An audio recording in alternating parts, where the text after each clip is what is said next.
Right now I'm joined by Boston Power player and professional stager Blair Hamady from Setting the Space. Blair, you're a professional stager, right? And that's what you guys do over at Setting the Space. From what I get, though, there's still some hurdles that you guys are coming up against. Even though staging has grown a huge presence in the greater Boston area, some people still don't get it. No, listen, this is a good question, okay? So we've been in business for 10 years this year. And we are seeing a huge, huge surge of people who are now understanding a little bit more about staging. But there's there's still hurdles that we have to deal with when you have a business. And one of the hurdles that we're dealing with is trying to explain to people that when you call a stager, everybody's stagers are different. So what happens is you'll pick up the phone, you'll call 3 people or 3 stagers or 3 staging companies, whatever you want to call us, and they will start to ask about price. Now, I like to call it an investment, okay? Because what's going to happen is that the amount you invest in staging, they're actually going to get it on the other end when they sell it, right?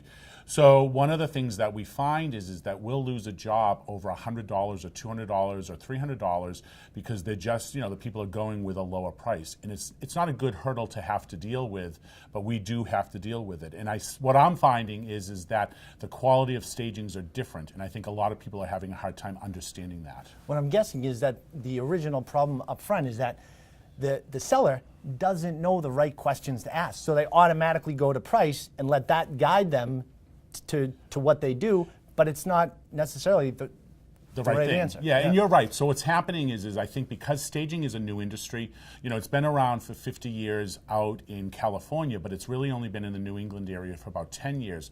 So in all fairness to people, they don't know the right questions to ask, okay? So they think that all stagers have been trained the same way, and quite frankly, most stagers aren't even trained, okay? These are just people who decided, I can go in your house and make it look pretty. So, we as a company are extremely trained, number one, and number two, we have 10 years worth of service under our belt, so we know what we're doing. So people have to start asking some better questions. Do you carry insurance? How much stuff are you going to bring into my house? What is the difference between your company and someone else's company? Some basic questions to find out the differences. And when it comes to staging, it's not one size fits all. You guys are able to work with different budgets, different homes, whatever you think makes the most sense to get them the best bang for their buck when they go to sell their home. Yeah, and basically what you're saying is really the truth. We can work on any budget. However, it has to be, some type of a decent amount of money. But the bottom line is, like, people will call us up and say, how much does it cost to stage? I've got to go and evaluate your property because there's many, many different types of stagings that we can do. Great information, Blair.